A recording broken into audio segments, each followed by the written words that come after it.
Salut tout le monde! J'attendais de voir si la vidéo commençait ou pas. C'était pas clair! C'était pas clair! Des fois, Facebook, il me dit pas ce qui se passe. J'espère que ça va bien. Super, super, super live. En passant, les gens qui arrivent, vous me direz si le son est bon. Je regarde mon micro. Yes! Super, super live ce soir parce que je vais parler pour la première fois publiquement des phases, de manière détaillée, des phases qui amènent à ce qu'on va appeler la liberté complète ou l'illumination complète. Pendant le live, je vais utiliser des termes de manière interchangeable qui sont éveil, illumination, liberté. Pour moi, c'est synonyme. J'aime beaucoup utiliser le terme liberté parce qu'illumination, il y a beaucoup de gens qui pensent que c'est la personne qui médite toute la journée sur une montagne habillée avec une robe. C'est pas vraiment ça, c'est une image dans la conscience collective, mais c'est pas dans le sens qu'on n'est pas obligé d'avoir l'air de ça pour vivre la liberté complète. Donc pendant que les gens arrivent, je vais juste parler un petit peu de ce qui s'en vient. Quand le nombre de spectateurs va être stabilisé, autrement dit, tout le monde va être arrivé, ou en tout cas ceux qui voulaient vraiment être là à l'heure sont arrivés. Je vais pouvoir commencer avec la description. En attendant, soirée vraiment spéciale parce que j'ai aucune idée combien de temps ça va durer, mais cet après-midi, je commençais à préparer un petit peu ça. Je prévoyais écrire une ou deux pages de notes, juste les grandes lignes pour me donner une ligne directrice. Finalement, j'ai écrit 16 pages. Ouais. Fait que c'est un petit peu ça. C'est beaucoup plus de contenu que je m'attendais d'écrire juste en préparation pour comme avoir une ligne directrice. Je sais qu'on parle plus vite qu'on écrit, fait que logiquement, ça devrait quand même bien aller pour passer au travers des informations.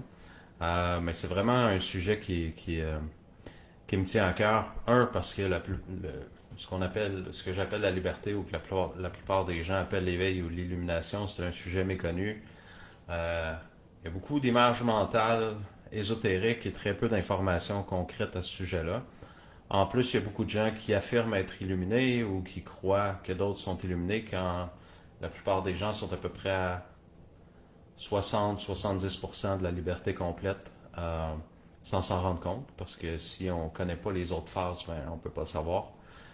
Donc c'est un petit peu pour ça que je voulais faire ce live-là aussi, pour donner ces informations-là, pour que les gens soient conscients des différentes phases, et aussi pour pouvoir vous situer, et aussi, ben, si vous êtes rendu à une phase qu'on n'entend jamais parler, ben, vous allez pouvoir reconnaître consciemment dans quelle phase vous êtes et savoir aussi quoi faire un petit peu par rapport à ça. C'est-à-dire comment naviguer cette phase-là et les obstacles, s'il y en a, parce qu'il y a certaines phases qui contiennent des obstacles, de manière plus consciente au lieu d'attendre pendant des années ou des décennies que ça se passe tout seul. Fait que c'est un petit peu ça. On n'est plus vraiment dans les années 1300 ou 1700 ou peu importe. Aujourd'hui, il faut vraiment chercher longtemps, mais il y a des informations quand même beaucoup plus précises au sujet de la liberté et de l'illumination qu'on peut... Bon, il a fallu que je cherche plusieurs sources différentes puis que je fasse une synthèse, mais qu'on peut quand même utiliser pour créer une sorte de carte consciente pour naviguer tout ça. Ce processus-là d'évolution qui est vraiment, de mon point de vue, extraordinaire. Probablement l'expérience ou l'état de conscience la plus extraordinaire que je connais pour moi, c'est la liberté complète ou l'illumination, que j'ai vécu des centaines de fois de manière temporaire. Fait que j'ai fait de l'aller-retour consciemment, normal, éveil, normal, éveil, etc., intense. Ça m'a permis de prendre beaucoup de notes pendant les presque 30 dernières années pour vraiment créer des points de repère pour le chemin aller-retour de ce qu'on va appeler l'état normal, que je vais définir plus tard, à éveil complet ou illumination complète. Les petits détours et imprévus qui font partie de ce chemin-là. Donc, je vois que là, on est à 185 personnes. Génial. Bonsoir tout le monde qui vient d'arriver. Vous pouvez écrire dans les commentaires. Là, j'ai comme placé mes notes en haut à droite de l'écran. Fait que je ne verrai pas tout ce que vous allez écrire, mais quand je vais avoir terminé ce bout-là, Je vais fermer les notes puis je vais voir les commentaires. Plus tard, si vous avez des questions, je vais répondre aux questions idéalement le plus possible ce soir, tout de suite, comme ça, si ça emmène des sous-questions ou si j'ai mal compris votre question, vous allez pouvoir tout de suite spécifier ce que vous voulez savoir. Donc, je décris les phases d'évolution ou les phases que je vais appeler habituelles, souvent essentielles vers un état de liberté complète permanente ou d'illumination complète permanente. Après, je vais faire une intervention pour stimuler en vous une expérience d'éveil énergétique graduelle. Vous allez pouvoir revisionner la rediffusion autant de fois que vous voulez pour revivre cette intervention-là. Puis après l'intervention, on va se donner des feedbacks de ce qu'on a vécu. Puis je vais répondre aux questions que je vois dans les commentaires autant que possible. On est maintenant 204 personnes, c'est merveilleux. Partagez tout de suite, écrivez dans Messenger à vos amis qui sont intéressés, les gens qui veulent être plus libres ou vivre ce que j'appelle la vraie liberté, qui n'est pas juste une liberté financière ou une liberté, peu importe ce que les gens s'imaginent, ce que c'est la liberté, mais vraiment ce que j'appelle la liberté ultime, qui est la liberté qui peut se passer à l'intérieur d'un être humain. Quand cette liberté-là est vécue, après le reste, à peu près tout le reste devient plus facile, parce que c'est beaucoup plus facile d'agir dans la réalité quand on s'est libéré de nos peurs, nos conditionnements, nos doutes, etc., etc. Donc, commençons par le sujet de ce que j'appelle les phases, on pourrait dire des étapes ou peu importe, mais c'est comme des phases qu'on peut reconnaître si on a parlé à beaucoup de gens qui ont vécu ce qu'on va appeler l'illumination complète permanente. Ça veut dire que l'état est constant à travers la journée, puis si les gens dorment et se réveillent la nuit, c'est encore dans cet état-là qu'ils se réveillent même en plein milieu de la nuit, même en surprise. Ça, c'est ce que j'appelle permanent. Si on parle à beaucoup de gens qui ont vécu ça, puis on pose plein de questions détaillées, qui est ce que je fais à chaque fois que je peux, puis on lit des livres, tout ça, à un moment donné, on remarque qu'il y a des trucs qui se répètent dans leur histoire personnelle de comment ils sont passés, des fois spontanément, des fois inconsciemment, mais des fois aussi en faisant un travail intérieur de ce qu'on va appeler l'état normal à liberté complète permanente ou illumination complète permanente. En passant, dites-le moi si le son est bon. J'aimerais avoir un petit feedback là-dessus tout de suite. J'imagine que oui, parce qu'il n'y a pas de commentaires de gens qui disent qu'ils ne comprennent rien. Donc, c'est bon signe. OK. Donc, la première phase qui est pas nécessairement une phase active dans ce qu'on va appeler l'atteinte de la liberté complète permanente, c'est ce que j'appelle la phase de l'ignorance, qu'il y en a d'autres qui vont dire la phase d'inconscience, ou bon, il y a plein de termes différents selon quel auteur, chercheur ou tradition on explore. Mais c'est la phase de l'ignorance que moi j'appelle la vie conditionnée. Ça, c'est ce que la plupart des gens appellent la vie normale. Fait que ces gens-là vivent le métro, boulot, dodo sans trop se poser de questions. Ils vivent la vie qu'on voit un peu partout autour de nous. La personne travaille, disons, 35-40 heures par semaine. La fin de semaine, c'est le temps de profiter de la vie, voit des amis, boit de l'alcool, fait des activités, peu importe. Et le lundi matin, ça recommence. On fait ça pendant 35-40 ans ou plus. Après, on prend notre retraite, le moment où on est supposé devenir libre de pouvoir jouir de la vie. Puis là, les gens, habituellement, rendus là, le corps commence déjà à être relativement vieux et malade. Et là, finalement, ils ne sont pas libres de faire ce qu'ils voulaient faire parce que le corps n'est pas capable de suivre. Ça, c'est un résumé de ce que j'observe chez la majorité de la population, en tout cas dans les sociétés modernes. Là, je ne peux pas dire les indigènes, mais dans notre société moderne.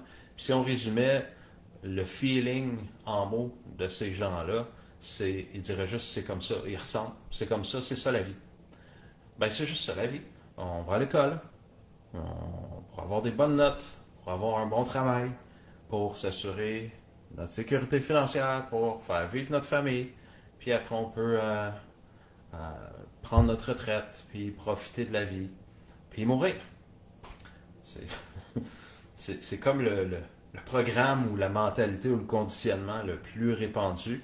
Oui, c'est en train de changer graduellement parce que là, il y a de plus en plus de travailleurs autonomes, il y a des gens qui travaillent en télétravail, etc. Mais il y a quand même une version ou une variation de ça qui est inculquée chez la plupart des gens, que j'appelle le conditionnement social. Des fois, j'appelle ça l'hypnose sociale. C'est comme une réalité imaginaire que tout le monde croit qui est vraiment vrai, puis là, les gens vivent à partir de toutes ces règles-là, qui sont souvent inconscientes, qui leur ont été inculquées par leurs parents et la société en général, c'est-à-dire les gens qui ont rencontré au fil des années, jusqu'à ce que ce soit, jusqu'à ce qu'ils entrent dans le moule.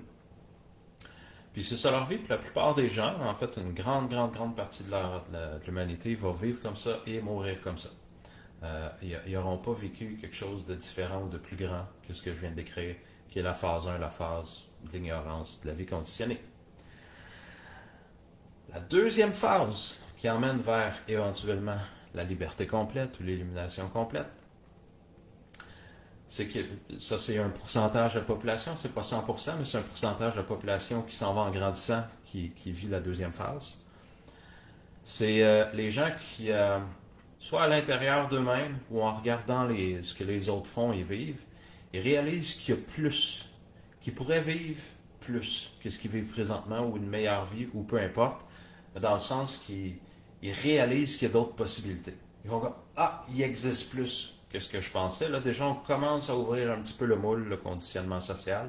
On commence un petit peu à sortir de l'hypnose sociale ou détecter qu'il y a quelque chose d'autre. À partir de ce moment-là, c'est souvent là que les gens commencent à explorer le monde du développement personnel. Puis c'est super merveilleux dans le sens que ça commence à ouvrir, ça commence à affaiblir un peu les systèmes de croyances conditionnés, puis ça commence à ouvrir les gens à des nouvelles possibilités. Fait que ça, c'est la phase des lectures, c'est-à-dire lire des livres, voir des conférences ou des conférences en vidéo ou sur YouTube, peu importe, ou des petits bouts de conférences. Aller à des formations ou des ateliers, prendre des coachings, faire des programmes en ligne, etc., etc. Ça serait la phase 2. Fait qu'il y a un début de désir d'évolution et de choix d'évolution parce que les gens deviennent conscients ou réalisent ou remarquent qu'il y a plus ou qu'ils peuvent vivre plus. Fait que si ces personnes-là choisissent des professionnels compétents qui ont une méthode efficace, ils vont vivre des changements réels et mesurables. Il n'y a pas une quantité extrême de professionnels compétents qui ont des méthodes efficaces dans le domaine du développement personnel, mais il y en a. Fait que ces gens-là, s'ils rencontrent, exemple, une méthode relativement connue qui est le EFT, qui est facile à apprendre, fonctionne pour habituellement plus que 75% des gens pour se libérer de charges émotionnelles, de croyances, de peur, de traumatisme, etc. Ça, c'est un exemple d'une méthode efficace c'est estimé que cette méthode-là est utilisée par 10 millions de personnes à travers le monde entier, donc connue, appris et appliquée. C'est vraiment beaucoup de monde. Fait que les gens qui commencent à tomber sur des outils comme ça peuvent commencer à améliorer leur vie, leur expérience, etc., etc. Là, ce qui se passe, puis là, à chaque phase, presque, il y a des défis ou des trucs qui font que la personne reste figée ou prisonnier de cette phase-là. Fait qu'à chaque phase, je vais vous décrire c'est quoi l'obstacle ou le défi ou les défis, puis quoi faire avec ça. Fait que ce qui se passe, c'est que quand les gens ils font du développement personnel et qui ont des résultats réels et durables, ce qui n'est pas la majorité, mais disons que c'est ça que la personne vit dans l'exemple, ben, malgré tous les progrès et les succès vécus, là, même ceux qui se mettent à faire beaucoup d'argent, etc., bon, ils réalisent des grands rêves, font des beaux voyages, etc., la phase de développement personnel peut être un piège parce que en développement personnel, les gens essaient d'améliorer leur personne, autrement dit leur personnalité. Et puis là, c'est super important parce qu'on parle de liberté complète et ou illumination et ou éveil permanent. Fait c'est ça le contexte dans lequel je dis ce que je suis en train de dire. Si on parlait juste d'avoir plus de succès ou de changer des croyances, ben là, j'aurais pas le même discours, mais là, on parle de si une personne souhaite ou ressent l'élan ou l'appel de vivre la liberté complète ou l'illumination complète, ce que je suis en train de dire est pertinent. Si la personne veut juste améliorer sa vie, ben, le développement personnel peut lui fournir ce qu'elle a besoin si Elle choisit des personnes compétentes, des professionnels compétents et des méthodes efficaces. À partir de là, dans le contexte de la liberté complète et de l'illumination, en développement personnel, le piège, c'est que les gens essaient d'améliorer leur personne, autrement dit leur personnalité. Là c'est subtil, là, je sais pas qui est là dans les 250 personnes. Je vais peut-être en perdre juste en parlant de la deuxième phase, puis il en reste comme 7. Mais bon, plus les gens travaillent leur personnalité, plus ils renforcissent l'existence de leur personnalité, ou plus ils croient que leur personnalité est vraie. Puis pour vivre la liberté ou l'illumination complète, on doit éventuellement transcender notre personnalité. Ce qui est impossible si on fait juste essayer de constamment améliorer notre personnalité. On ne peut pas la transcender si on fait juste croire qu'elle est vraie puis qu'on essaye de l'améliorer. Fait que ça, c'est un peu le piège qui vient avec le travail d'essayer d'améliorer notre personnalité. C'est que plus on travaille sur notre personnalité, plus elle nous paraît vraie. Et si on veut vivre la liberté complète, totale et permanente, ben, il faut la transcender ou la dissoudre ou s'en libérer, appelle ça comme tu veux. Fait que la grande majorité des gens se retrouvent prisonniers de la deuxième phase, qui est même pas, on n'approche même pas de commencer à vivre l'éveil, mais la plupart des gens se retrouvent prisonniers dans la phase de développement personnel toute leur vie parce que ben, ils continuent à croire que leur personnalité est réelle, puis ils continuent à travailler dessus. Puis ils ne peuvent pas s'en libérer parce que plus ils travaillent dessus, plus elle a l'air vraie et réelle, plus ils travaillent dessus. Puis là, ben, c'est infini parce que c'est infini. À partir de là, il y a des personnes, un pourcentage, là, les pourcentages diminuent à chaque phase. T'sais, autrement dit, s'il y avait 1000 personnes dans la phase 1 de l'ignorance, là, ou l'humanité, mettons, on est rendu à peut-être 8 milliards de personnes, mais on va dire 1000 pour que ce soit plus facile à calculer.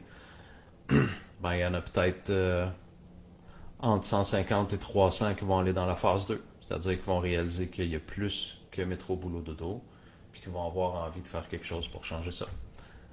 Là, si on se fie à ce que je viens de dire, ça veut dire qu'il y en a 70%, probablement et plus, qui vont juste rester dans la phase 1 de la vie conditionnée. Bon, là, sur nos 300, je dis des chiffres au hasard, là, c'est pas les vrais chiffres, c'est juste pour illustrer. Sur les 300 qui font du développement personnel, ben, il y en a peut-être juste 100, le tiers, qui vont se rendre compte que finalement, ou qui vont rencontrer quelqu'un qui va leur expliquer que éventuellement, il faut changer d'approche si on veut être complètement libre. Puis c'est pour ça que je fais ce live-là, pour être une des personnes qui dit ça à d'autres personnes. Donc la phase 3, pour ceux qui se rendent, c'est des gens qui font du développement personnel, puis qui ont un ressenti qu'il y a quelque chose qui ne va pas malgré tous les progrès qu'ils ont réalisés en faisant du développement personnel. Il y a comme un inconfort intérieur, puis il y a un élan vers plus qui est difficile à mettre en mots. C'est comme, je sais pas, mais c'est le fun, j'ai vécu des changements, je fais du développement personnel, j'ai réglé telle émotion, ou peu importe, là, j'ai amélioré mes relations, mais il me semble qu'il manque quelque chose. Puis ils vont avoir de la misère à mettre en mots clairement. Là, moi, je vais le faire parce que j'ai fait l'aller-retour plein de fois, puis je prends des notes avec les dates dans des cahiers depuis 27 ans, là, mais ils sont pas capables vraiment de dire c'est quoi l'inconfort ou c'est comme juste un instinct ou une intuition qui dit ben c'est le fun, j'ai amélioré ma vie, mais il manque quelque chose, c'est incomplet. C'est comme si je cherche quelque chose inconsciemment, puis je sais pas ce que je cherche, fait que c'est dur de le trouver ou de le demander vu que je sais pas c'est quoi. Fait que ce que la plupart des gens recherchent habituellement inconsciemment, c'est de mettre fin à la séparation qu'ils vivent en eux, puis la souffrance qui vient avec l'expérience de la séparation. Fait qu'autrement dit, ce qu'ils recherchent instinctivement ou inconsciemment, c'est à devenir un ou entier, l'expérience de l'unité. Puis de vivre à partir de qui ils sont vraiment, ce qui est évidemment impossible, tant qu'on vit à partir de notre personnalité, puis qu'on fait du développement personnel traditionnel qui travaille à améliorer la personnalité, ben on ne peut pas vivre à partir de qui on est vraiment, parce qu'on on travaille le personnage, la personnalité, là. Puis on vit à partir du personnage en croyant qu'il est vrai. Fait qu'à partir de là, on ne vit pas à partir de qui on est vraiment. Fait que là, les gens, en tout cas, ceux à qui j'ai parlé, puis les gens qui ont participé à mes formations, ce qu'ils ont l'air de chercher, c'est justement se libérer de la séparation qu'il y a en eux, devenir un, pour vivre à partir de qui ils sont vraiment. on pourrait dire que c'est à ce moment-là que débute réellement le début du processus d'éveil. Autrement dit, là, le moteur est en marche pour aller vers l'éveil parce que la personne n'est plus juste en train de vivre dans l'ignorance et la vie conditionnée, elle n'est plus juste en train de travailler à améliorer sa personnalité, elle réalise qu'il y a quelque chose de plus fondamental, peut-être de plus réel, plus authentique ou plus profond ou plus grand, qui existe, qui ont l'élan de vivre mais qui ne savent pas c'est quoi. Fait que là, quand ce genre de moteur-là est mis en marche, ce genre d'inconfort que j'ai amélioré ma vie, j'ai changé ma vie, j'ai réalisé des rêves, mais je me sens incomplet, il manque quelque chose. Donc, là, on dirait que le moteur se met en marche, les gens se mettent à chercher quelque chose de plus haut niveau, si tu veux, ou de plus raffiné comme enseignement. Parce que la personne, elle veut se libérer de sa séparation puis se sentir complète, entière. Quand une personne réalise qu'elle ne sera jamais complète, peu importe le nombre de livres qu'elle a lus ou qu'elle lit, peu importe le nombre de conférences qu'elle écoute, puis peu importe le nombre de bootcamps auxquels elle va participer, là, elle se met à chercher ailleurs. Puis elle a une sorte de perception intuitive qui est beaucoup plus que ça, puis que tous les trucs de développement personnel. Puis elle est souvent incapable d'ignorer cet appel-là parce qu'il est fort.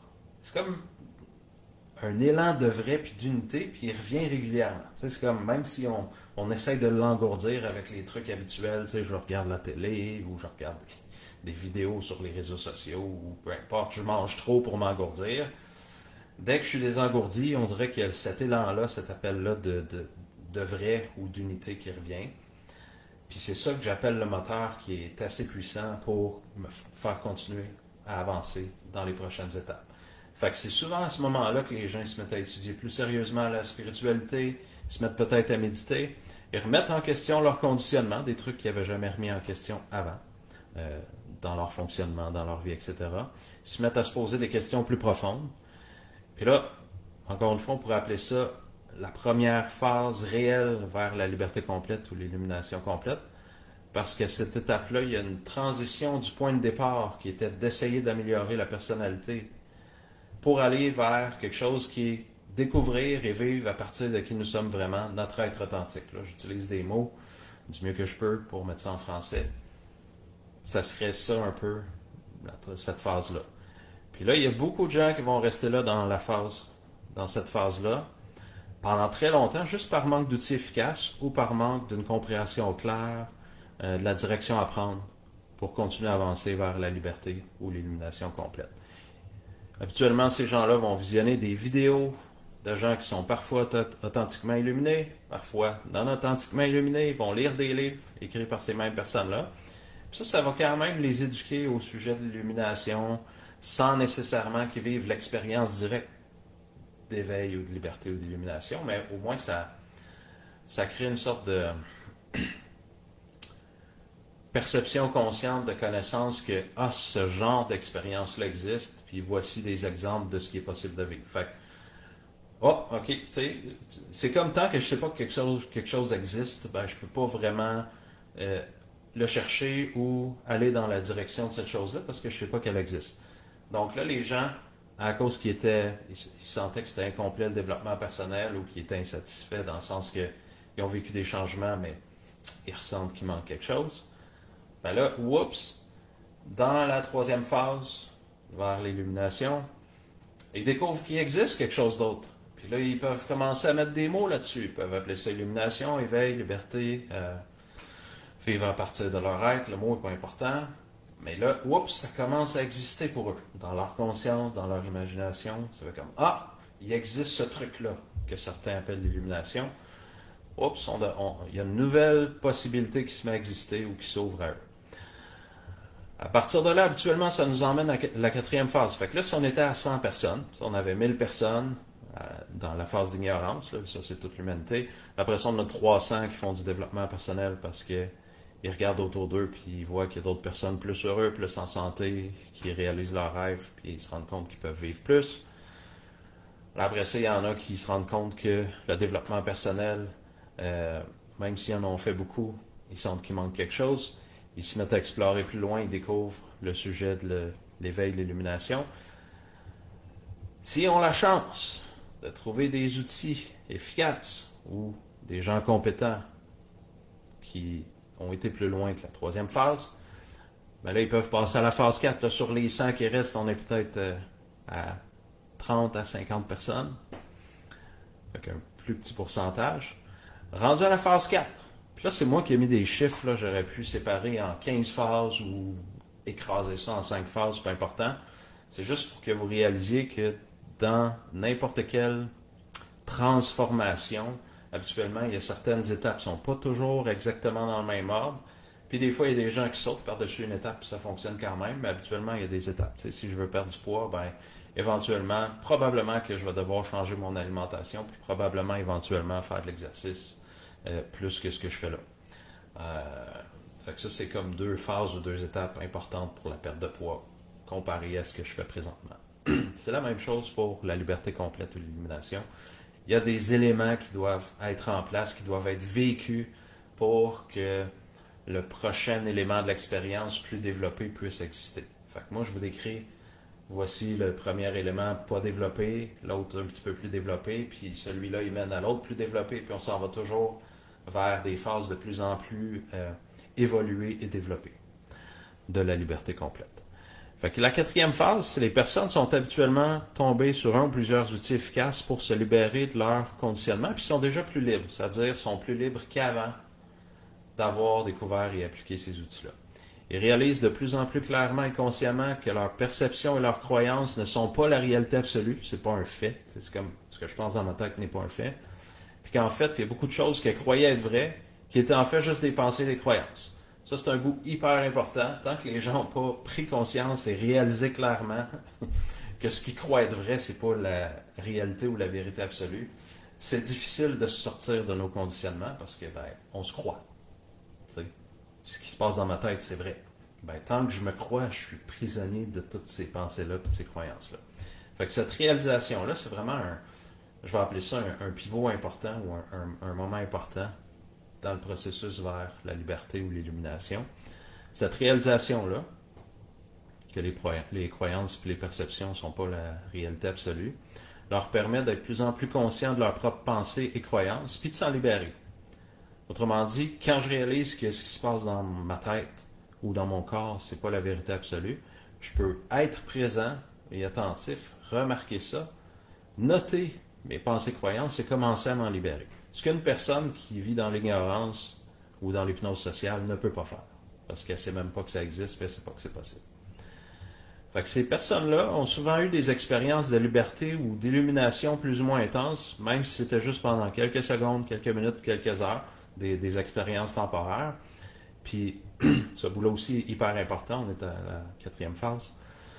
Ces expériences-là ont amené un changement fondamental en eux. C'est quoi le changement fondamental?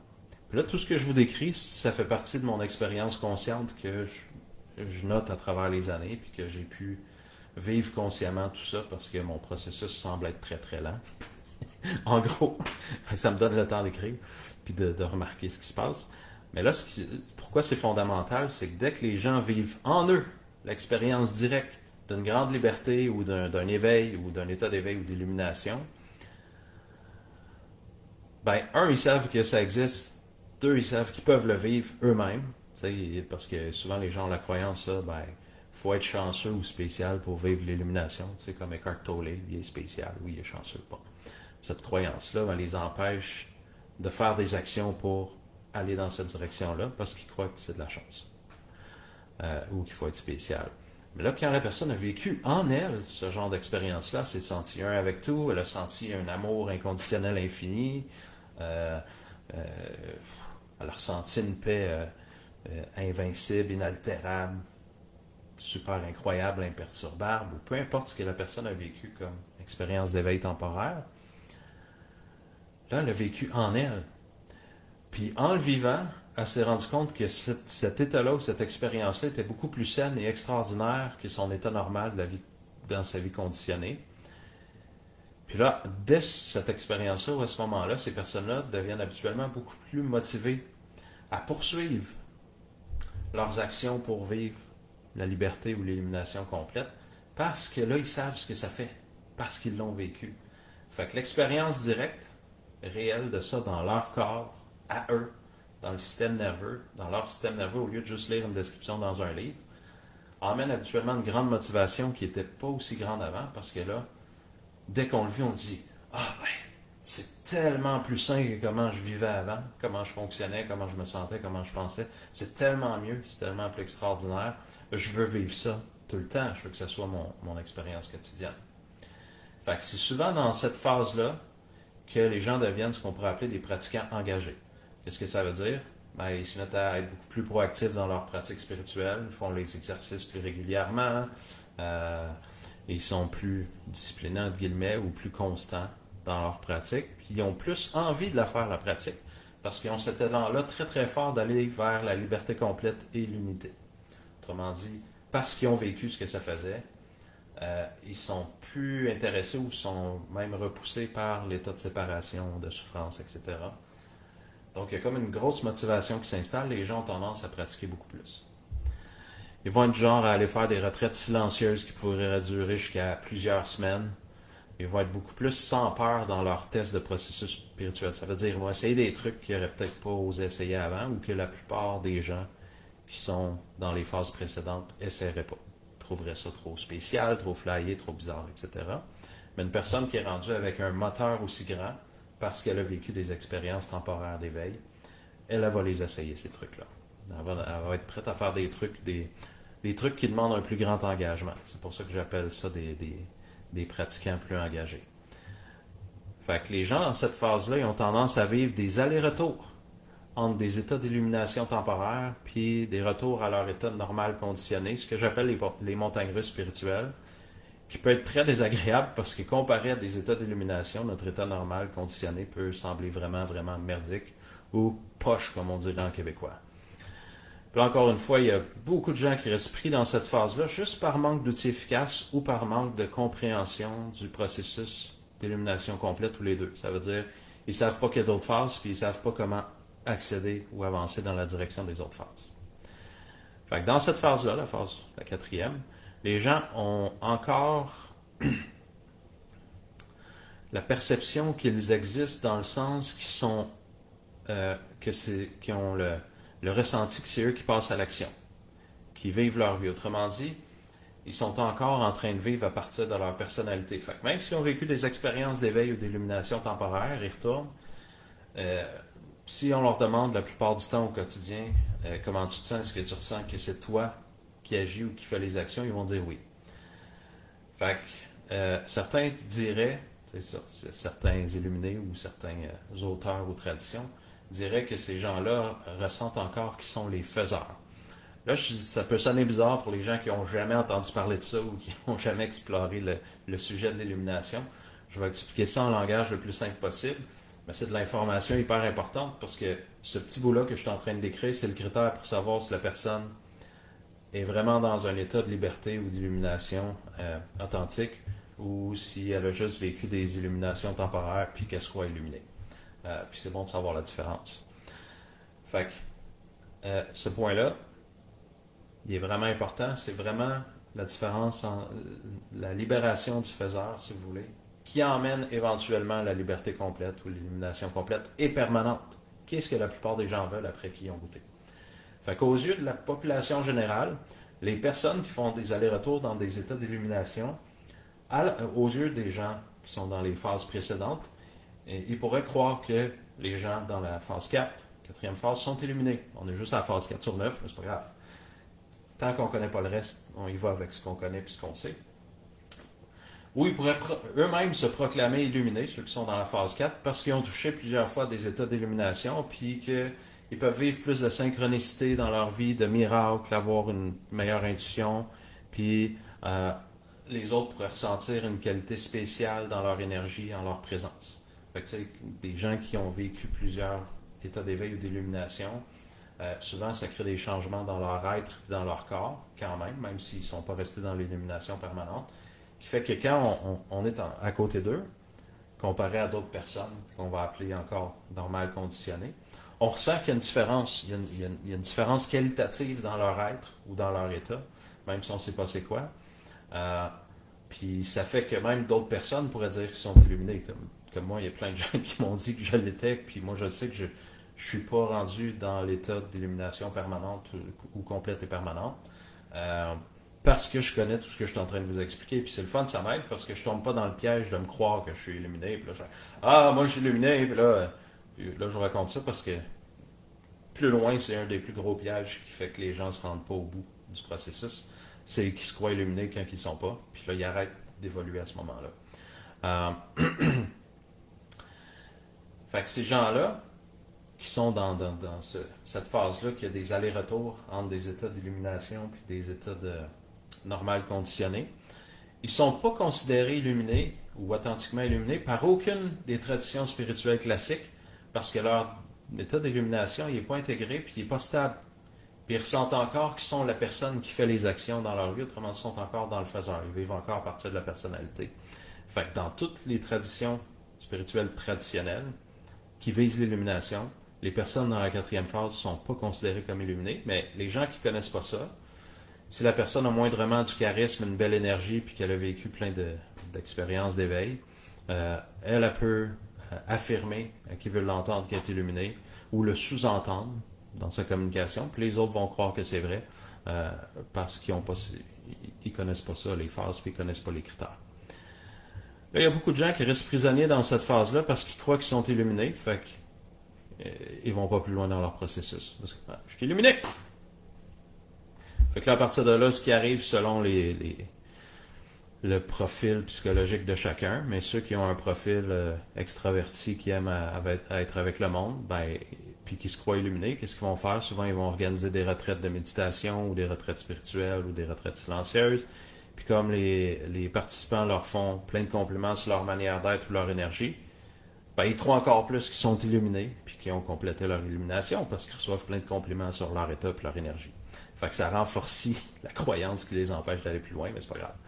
Je vais juste expliquer.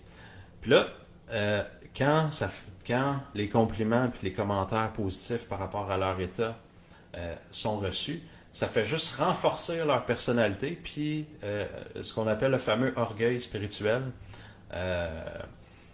qui est un des pièges ou un des obstacles pour aller plus loin. Puis comme je disais, à chaque phase, il y a des pièges, puis là, je vous les décris, puis je vous décris comment les éviter ou les transcender. Ça renforce leur personnalité de recevoir ces compliments-là de plusieurs personnes différentes, donc ça doit être vrai. Si plusieurs personnes me disent que je suis illuminé, ça doit être vrai, tu sais. Ouais, oui. Puis en plus, j'ai vécu toutes ces affaires-là d'éveil, puis je me suis senti un avec l'univers pendant 1 heure, puis bon, etc. Puis là, on appelle ça l'orgueil spirituel parce qu'il se croit maintenant spécial en tant qu'illuminé comparé aux gens normaux. Moi, je suis illuminé, là, eux autres, ils ne le sont pas. Puis même s'ils ne le disent pas consciemment ou verbalement, parce qu'ils savent qu'ils pourraient mal paraître s'ils faisaient juste le dire ce qu'ils pensent, en dedans, s'ils pensent puis ils croient, c'est là pareil, puis ça fait effet quand même. Puis là, cette forme-là de complexe de supériorité, qui est l'obstacle, un des obstacles à la 4e phase, c'est habituellement ça qui va faire obstacle à la liberté et l'illumination complète, parce que on va appeler ça un genre de perception narcissique.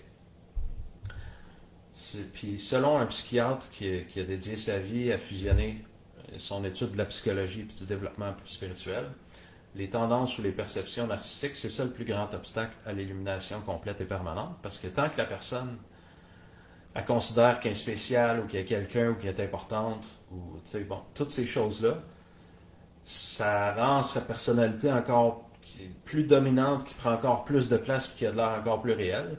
Donc, elle ne peut pas jamais la transcender. Fait que ça, c'est un des plus grands obstacles si on se croit spécial, parce que, moi je suis illuminé et les autres ne le sont pas. En tout cas, ces gens-là, qui sont là présents, automatiquement, on se met dans une catégorie je suis spécial ou différent. Puis, cette tendance-là à se percevoir comme spécial comparé aux non-illuminés, à cause de nos expériences d'éveil qu'on a vécues et que les autres n'ont pas vécues, ça crée automatiquement une séparation entre nous et les autres, dans notre conscience, pas dans la réalité physique, dans notre conscience, puis ça nous maintient dans la dualité qui est le contraire de l'unité. Puis là, plus loin, je vais parler de non-dualité, puis etc., mais ceux qui ont lu plein de livres qui qui ont passé un bout de temps à jouer dans le monde de la spiritualité comprennent ce que je dis. Les autres, c'est pas grave. On s'en va par là. J'explique ça de la manière la plus simple et rapide possible. Fait que là, l'important pour ceux qui sont rendus à la 4e phase, vous allez vous reconnaître. Vous faites des allers-retours entre les états d'éveil et l'état normal conditionné. C'est pas mal ça qui vous permet de savoir que vous êtes dans la 4e phase, vers la liberté complète ou l'illumination complète. Si vous vivez des allers-retours, ben, l'important, c'est d'être très présent soi-même, puis de remarquer cette tendance-là qu'on a à se percevoir comme étant spécial comparé aux non-illuminés, à cause de nos expériences d'éveil. Puis, juste remarquer qu'il y a ce phénomène-là en nous qui se passe dans notre conscience, dans notre tête, dans nos émotions. Ah, moi je suis spécial, ou je suis plus évolué, ou je me suis rendu plus loin que ceux qui n'ont pas vécu d'expérience d'éveil, puis de ressentir ce que ça fait en nous comme séparation, comme dualité, et se libérer de tout ça. Là, je ne peux pas vous donner un cours de plein de techniques pour faire ça, je vais juste vous décrire les phases, les pièges, puis pour que vous sachiez comment naviguer tout ça, c'est-à-dire être conscient de ce qui arrive à chaque phase, et vous libérer de manière appropriée ou alignée avec chaque phase. Fait que si vous vous sentez spécial, supérieur ou différent parce que vous avez vécu des états d'éveil, il y en a qui disent « Ah, moi, je suis un extraterrestre. » Ils disent ça en comparaison aux gens qui vivent une vie conditionnée normale. C'est le même principe. Ça crée une séparation entre ce qu'on appelle moi et ce qu'on appelle les autres dans notre conception, dans notre réalité imaginaire. Puis cette séparation-là, ben, ça m'empêche de vivre l'unité complète, de me sentir entier. Fait que donc ça, c'est à libérer. Après ça, si les gens continuent, là, on diminue tout le temps. On est peut-être sur les 1000 personnes, on est peut-être rendu juste à 10 ou à 5. On s'en va vers la 5e phase. Transition vers la non-dualité. Je viens juste d'en parler. Dans cette phase-là, on devient de plus en plus conscient que la dualité n'existe pas dans la réalité physique et qu'elle existe seulement dans notre conscience. Autrement dit, la dualité. Pour ou contre, bien, pas bien, gentil, méchant, spiritualité versus matériel, spirituel, matériel, tous ces concepts-là qui semblent être contraires ou créer de la séparation entre différents aspects de la réalité. C'est juste dans ma conscience qu'il existe ces concepts-là, puis c'est juste dans ma conscience que ça crée des séparations, puis de la dualité, puis des contradictions. À partir de là, quand on a des outils efficaces, puis qu'on se libère de plus en plus de nos dualités conditionnées, puis de nos conditionnements mentaux, c'est là qu'on avance dans cette 5e phase-là. Puis plus on se libère de tout ça, plus notre personnalité se dissout. Super important, là, le bout que je suis en train de dire, parce que là, on est en train de tomber dans la phase juste avant, attention au micro, juste avant ce que la plupart des traditions considèrent la véritable illumination, ou celle qui est réelle, authentique. On s'en va par là. Fait que là, plus on se libère de toutes les dualités avec des techniques efficaces, plus notre personnalité se dissout, parce que la personnalité, c'est rien d'autre qu'un ensemble de conditionnements. Fait que plus on se libère de nos conditionnements, plus notre personnalité se dissout. Parce que c'est un mélange de conditionnements tout mis ensemble que j'appelle « ça c'est moi », ou ma personnalité, ou peu importe. Fait que là, il y a certaines traditions spirituelles qui appellent cette phase-là la mort de l'ego. Mais en fait, l'ego, il n'existe pas réellement parce qu'il a toujours été imaginaire, c'est-à-dire il est juste fait de pensées, de croyances puis de conditionnements. Mais comme il est renforcé depuis notre naissance, il semble très très réel à l'intérieur de nous. Mais en tout cas, il n'a jamais été réel parce qu'il est fait de pensées, de croyances, de conditionnements. Donc, il est basé sur rien dans la réalité physique. J'ai bien dit dans la réalité physique. À l'intérieur de moi, il semble réel, mais il est basé sur rien dans la réalité physique. Cette expérience-là de la dissolution de la personnalité ou du mental peut être soudaine pour certains, c'est vraiment rare, mais ça arrive des fois, spontanément, ou se faire graduellement au fil de notre travail intérieur, ça peut prendre des mois, ça peut prendre des années, ça dépend vraiment de l'efficacité des outils qu'on emploie, puis aussi notre point de départ.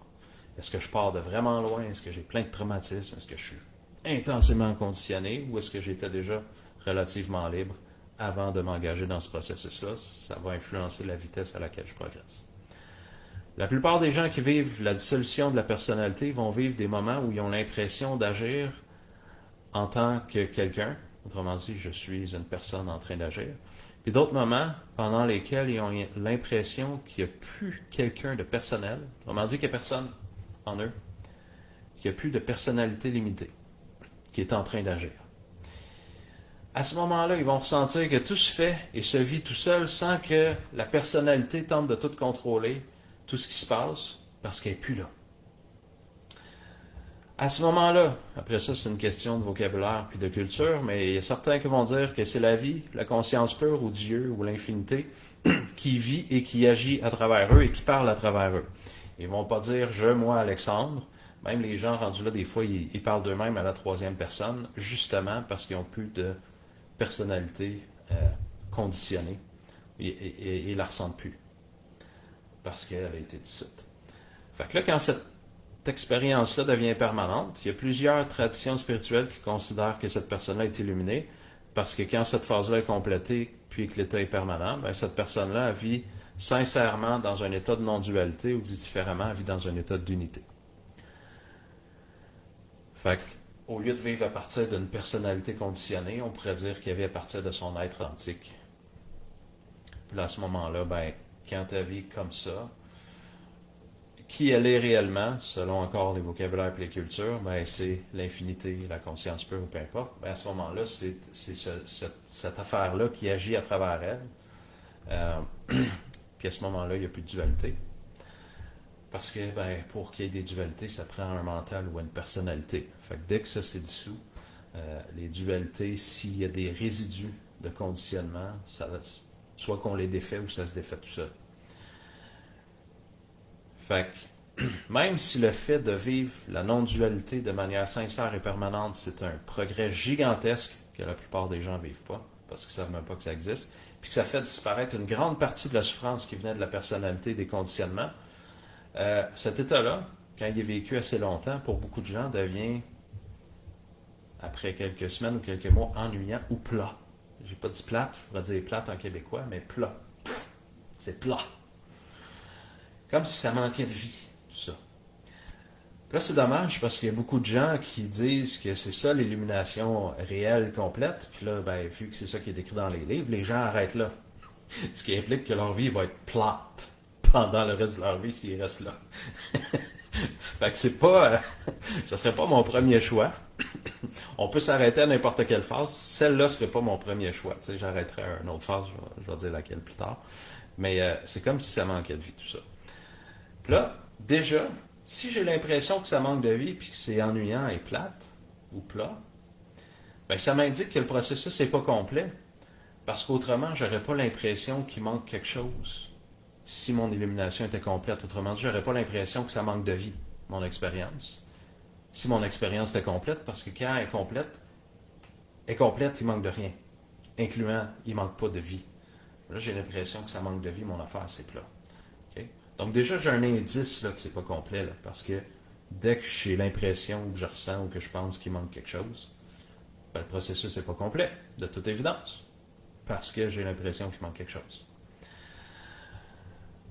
Fait qu'à partir de là, tout ce que je viens de dire avec un peu ou beaucoup de recherche, ça peut être trouvable, même en français, les phases que je viens de décrire.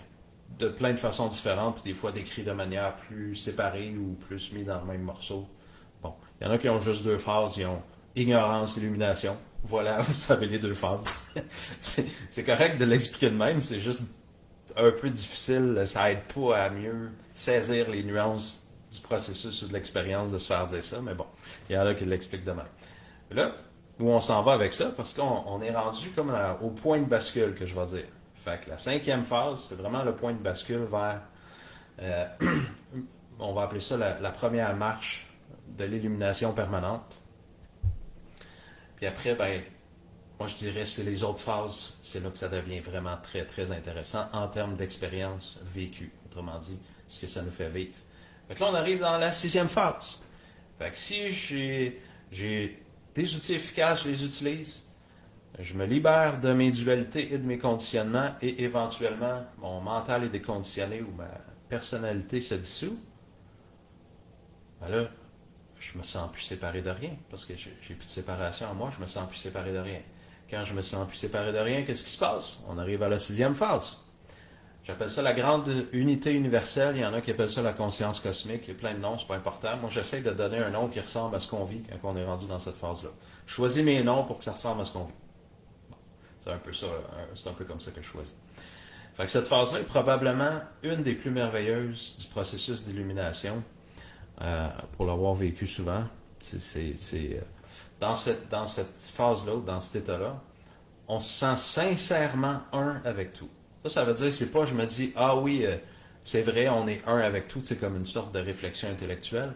On sent viscéralement dans notre être, dans notre corps, en dedans de nous autres, que c'est vraiment vrai qu'on est un avec tout. C'est une expérience vécue, ressentie directement dans notre être.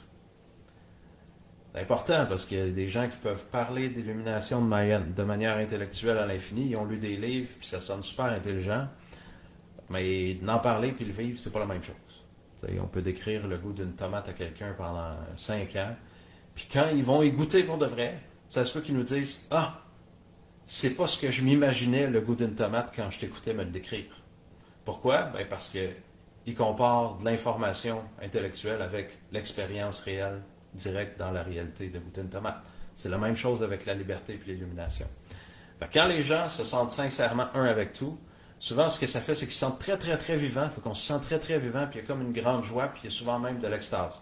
Tu sais, extase, pour dire, si vous avez jamais vécu ça, là, c'est vraiment, vraiment intense. C'est comme il y a tellement d'énergie et de vitalité. C'est un petit peu comme être un enfant, mais en ayant l'intelligence d'un adulte. Fait qu'on a tellement d'énergie de vie qu'on a envie de sauter partout, puis on a envie c'est comme si notre cœur déborde, puis là, on a envie d'aider les gens, puis il y a vraiment une vitalité puissante d'enfant qui est là, puis une joie aussi intense d'enfant qui est là, à l'intérieur d'un corps d'adulte, avec nos compétences d'adulte. Fait que, si vous aviez arrêté à une phase du processus vers l'illumination, ben, ça serait idéalement pas celle de l'ignorance, puis pas celle du développement personnel, mais ce serait celle-là. Parce que c'est celle que je dirais qui est probablement la plus agréable, surtout à comparer de l'autre qui fait du bien parce qu'elle libère des souffrances. Fait que c'est sûr qu'on se sent soulagé, mais qui est plate. Fait que la phase d'avant est comme plate, mais ça l'est rempli de vie. C'est comme se créer une super belle qualité de vie extraordinaire. Fait que dans l'expérience de la grande unité universelle, il y a énormément de bien-être, de vitalité, de miracles, de joie, de synchronicité, qui pour la plupart des gens, ben, ce serait l'ultime. Il serait rendu là et il dirait « Ah, là c'est vraiment fait, j'ai vraiment l'illumination parce que c'est tellement, c'est l'ultime, c'est plus extraordinaire que tout ce que j'ai vécu dans ma vie. » Fait que le commentaire de la plupart des gens qui vivent ça, ce serait que ils sont rendus. Puis, d'un certain point de vue, ils sont très, très, très avancés. Là, on est rendu à quelques personnes sur, peut-être une demi-personne sur 1000 qui vit ça, ou une sur 5000, je ne sais pas, là, mais à chaque phase, le pourcentage de gens qui se rendent diminue. La bonne nouvelle, c'est que sur 8 milliards d'humains, ben, ça fait quand même beaucoup de gens qui peuvent se rendre. Mais c'est vraiment, il y a très très peu de gens. Le vivre temporairement, ça peut être même semi-facile avec des techniques efficaces, des outils efficaces, mais se rendre pour que ça devienne notre état permanent. Sans des outils efficaces, la plupart des gens ne se rendront pas là. Mais si on se rend là, c'est un excellent point pour arrêter. De mon point de vue, Byron Katie, qui est comme vous ferez une recherche si vous ne la connaissez pas, là, il y a des excellents livres, puis il y a des vidéos super fascinantes sur YouTube. La plupart du temps, des fois, elle passe en entrevue, mais la plupart du temps, elle fait des interventions avec des humains, puis elle les emmène à vivre des changements, des transformations assez impressionnantes, peu importe ce qu'ils vivent, incluant cancer terminal ou peu importe. Là. Puis elle semblait être exactement dans cette phase-là quand je l'ai rencontrée, ça fait quand même plus que 10 ans. Elle était tellement rayonnante, puis sa puissance, sa présence était tellement puissante que dans les premières minutes de son atelier, elle nous a tout emmené dans son état sans parler. Elle faisait juste nous regarder puis nous sourire, puis paf! Ça n'a pas été long, moi ça a pris, je sais pas, 30 secondes, une minute, puis j'étais comme bah! dans la grande unité universelle. Puis elle n'avait rien fait encore. Elle nous avait juste regardé et souri. Point. Elle n'avait même pas parlé. C'est à ce moment-là que j'ai réalisé clairement la puissance de la présence avec un P majuscule d'une personne qui était rendue aussi loin dans son processus de liberté ou d'illumination. Fait que dans la phase d'unité, le cœur s'ouvre comme jamais pour la plupart des gens. Les traumatismes ont tendance à se libérer ou se guérir. Puis on reprend complètement notre pouvoir. Ce que ça veut dire, c'est qu'on n'a pas besoin d'un maître pour nous dire, ou d'un gourou pour nous dire quoi faire. L'opinion des autres à notre égard est sans importance. Si on utilise les services d'un maître, c'est seulement pour éclairer notre chemin de manière plus raffinée et consciente. Autrement dit, cette personne-là, elle a fait le chemin, elle peut nous pointer des points de repère pour nous aider pour que ce soit plus facile. Mais on ne dépend pas de cette personne-là, de ce maître-là, parce qu'on évolue déjà naturellement. Quand on est rendu dans la grande unité universelle, il y a une évolution qui se fait. La vie en nous est tellement grande et forte que là, il y a une évolution qui se fait spontanément d'elle-même en continu. Qui est une des questions. Moi, j'étais à l'atelier de Byron Katie, puis le monde dînait une sorte de buffet, puis elle a fait l'erreur d'aller manger avec tout le monde. Fait que moi, je la suivais, puis j'avais tout le temps ma sœur à côté d'elle, puis je posais plein de questions. Puis à un moment donné, j'ai demandé, elle fait aucune technique, elle médite pas, elle fait pas, bon. Elle fait aucune technique. Puis j'ai demandé, là, ça fait à peu près plus que 40 ans. Fait que dans ce temps-là, ça faisait plus que 30 ans qu'elle avait vécu son basculement dans la liberté permanente. Puis j'ai demandé, toi, depuis que tu as vécu ton changement puis qui est permanent, autrement dit, tu te réveilles comme ça tous les matins puis tu vis dans cet état-là tous les jours, est-ce que ça continue à évoluer? Puis elle a dit, ben oui, ça évolue tout le temps. Puis je fais comme, ah, OK. Fait que l'illumination, c'est pas comme une fin, OK, je suis rendu, puis je suis rendu, c'est beau. Je coche dans mon cahier. Je suis illuminé, je mets ma coche. Puis là, ben, il se passe plus rien. Finalement, là, j'ai parlé à plein d'autres personnes après elle, puis ils m'ont tous expliqué que finalement, ils continuent à évoluer. Ce qui nous emmène aussi à percevoir qu'il y a d'autres phases. Si la personne a continué à évoluer après que son état d'unité est permanent, puis que sa personnalité est dissoute, ben, clairement, c'est parce que ça continue. Ça va plus loin où il y a d'autres phases ou étapes. Fait qu'à partir de là, quand cette ouverture du cœur-là se produit, qui peut être très graduelle ou très rapide, donc alors là, ça dépend, chacun est unique, ça amène un amour tellement intense que, encore une fois, l'expérience de la béatitude puis de l'extase font souvent partie de notre vie, puis c'est comme si aimer tout devient super facile. On peut aimer le sac de poubelle, on peut aimer les gens qui nous crient après ou qui nous critiquent sur les réseaux sociaux sans nous connaître ou peu importe. Parce que quand on arrive à ce que j'appelle, moi, la liberté émotionnelle, puis qu'on a dissous notre personnalité, ben, on ne peut plus rien prendre personnel parce qu'il n'y a plus de personnalité. Fait qu'on ne peut pas être offusqué. Parce que pour être offusqué, il faut prendre les choses personnelles. Puis pour prendre les choses personnelles, il faut être une personne. Autrement dit, il faut avoir une personnalité. Là, ceux qui n'ont jamais vécu l'expérience d'éveil commencent peut-être à trouver que ce que je dis, ça divague un peu. Mais pour ceux qui ont déjà vécu des expériences d'éveil, ils font « Ben oui, c'est évident! » C'est pour ça que vous vous sentez bien, même quand les gens sont désagréables avec vous, si vous êtes dans cet état-là. C'est parce que ben, tu ne peux pas le prendre personnel si tu n'as pas de personnalité. Ou si tu n'as pas de personne en dedans de toi. Bon. Fait qu'à partir de là, ça, c'est cette phase-là que je viens de décrire. C'est pas la fin du processus, mais si vous décidez d'arrêter à quelque part, que ça ne me tente plus de faire du travail intérieur, ben, vous arrêtez dans cette phase-là, puis vous allez vivre une vie extraordinaire avec une qualité de vie intérieure extraordinaire. L'intuition habituellement est plus grande, l'émerveillement, l'appréciation de la vie, la joie, la béatitude, etc., le silence mental, c'est toutes des choses qui font partie naturellement de cette phase-là. C'est juste pas besoin de faire des techniques, c'est là, ça vient avec, c'est inclus dans le prix, pas besoin de travailler là-dessus, il n'y a pas un effort à faire. Après ça, on arrive à une phase rarement décrite, mais en fait, toutes les phases que je décris là, la conscience cosmique ou la grande unité universelle est décrite par certains auteurs. Après ça, plus je continue à avancer, plus c'est dur à trouver des auteurs qui en parlent. Des fois, c'est des livres qui ne se vendent pas, c'est pas des best-sellers. Fait que là, il faut chercher des livres usagés qui sont plus édités ou imprimés depuis 30 ans, juste pour avoir des petits détails. En tout cas, on s'en va après cette phase-là, après la grande unité universelle, on s'en va vers, j'ai décidé d'appeler ça le lâcher-prise total, juste parce que c'est ça le processus. Fait que tous les résidus de conditionnement, d'automatisme, de croyances, conditionnement émotionnel, réaction, qui restaient, peuvent être de plus en plus libérés. Fait que là, on est comme, OK, ma personnalité est dissoute, je suis la vie elle-même, ou je suis l'univers, ou je suis la conscience pure, ou l'infinité, appelle ça comme tu veux. C'est rendu fait, c'est normal. C'est ça qui est de base, OK? Mais là, si on les observe de l'extérieur, nous, les illuminés, ben, on peut remarquer qu'il y en a qui restent encore des conditionnements, puis il y en a qui appelaient ça des résidus. Il y a certains maîtres qui disaient ça, c'est des résidus d'ego, peu importe. Puis, l'idée, c'est, dans la 7e phase, c'est de se rendre au point où on se libère de ces résidus-là ou de ce qui reste. Fait que c'est pas qu'on fait quoi que ce soit, puis là, oui, quand j'enseigne ça, j'enseigne des trucs aux gens, des techniques, si vous voulez, mais là, c'est difficile à faire dans un live, je peux pas faire une démonstration avec un humain, mais il y a des choses qu'on peut faire pour supporter le lâcher-prise total, pour encourager ou nourrir, mais en gros, rendu dans cette phase-là, dans ce niveau-là d'évolution, si vous voulez, c'est la vie, l'univers, Dieu ou l'infinité qui fait tout, incluant ce qui se passe à l'intérieur de nous, puis dans notre évolution.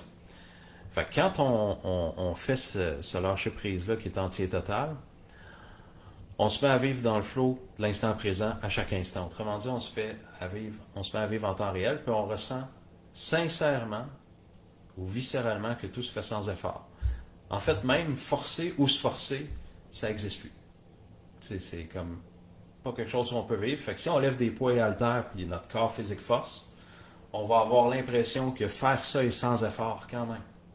Autrement dit, l'expérience est sans effort. On n'est pas en train de forcer pour que notre corps force, pour lever les haltères. Je sais, là, ça finit par sonner bizarre, mais ceux qui l'ont déjà vécu encore une fois vont dire, ben oui, c'est ça qui se passe. Fait que cette phase-là de lâcher prise complet, il permet la transition vers les 2 dernières phases de l'illumination complète. Puis c'est comme les 2 les plus importantes à parler, parce que, ben, la plupart des gens ne les connaissent pas, puis les 2, ils savent s'ils vivent, et s'ils tombent dedans, ils ne savent pas quoi faire avec. Mais sinon, c'est juste que quand on ne les connaît pas, on ne peut pas continuer à avancer si on ne connaît pas la direction. Tu sais, si je dis, OK, je vais aller, je suis en auto, puis je vais aller dans un petit village que quelqu'un m'a donné le nom, puis je n'ai jamais entendu parler, puis je ne sais pas si c'est au nord, à l'est, au sud ou à l'ouest. Si j'ai pas un GPS ou un téléphone ou peu importe quelque chose pour me dire le trajet, ça va être très difficile de me rendre au petit village parce que je sais même pas dans quelle direction commencer. C'est pour ça que je suis en train de faire ce live-là, justement, pour que vous ayez une sorte de carte consciente des étapes ou des phases à vivre. Fait que la 8e phase, j'appelle ça l'expérience du grand vide. Quand notre déconditionnement est de plus en plus complet, on a tendance à ressentir de plus en plus un grand vide comme s'il n'y avait plus rien. Pas parce que c'est vrai qu'il n'y a plus rien, mais parce qu'avant on était tellement plein d'émotions, de pensées, de conditionnement, de conditionnement physique, de réactions, de charge émotionnelle, que si on se libère vraiment de tout ça, on a l'impression qu'il n'y a plus rien.